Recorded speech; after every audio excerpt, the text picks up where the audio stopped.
कुंभमेळ्याच्या सेक्टर 5 मध्ये काल दुपारी भीषण आग लागली। समोर आलेल्या माहितीनुसार गॅस सिलेंडरचा स्फोट होऊन ही आग लागल्याचे सांगितले जात आहे।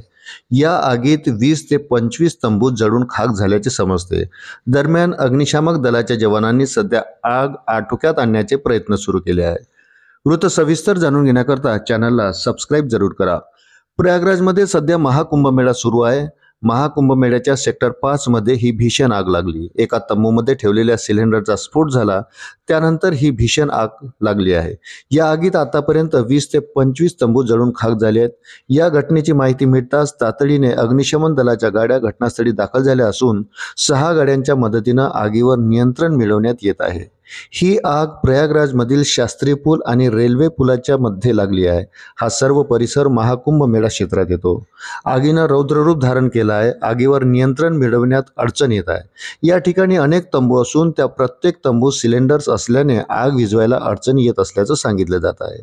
या सिलेंडरचे एकामागून एक स्फोट होत असल्याचेही काहीचे म्हणणे आहे। ही आग अधिकच भडकली आहे।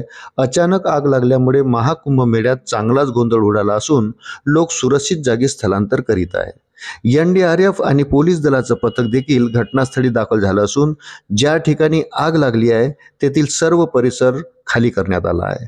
नागरिकांना सुरक्षित स्थळी हलवण्यात येत आहे।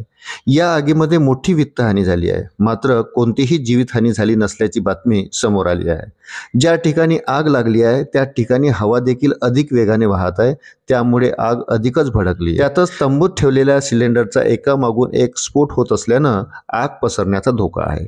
अग्निशमन दलाकडून आगीवर नियंत्रण मिळवण्याचा प्रयत्न सुरू आहे।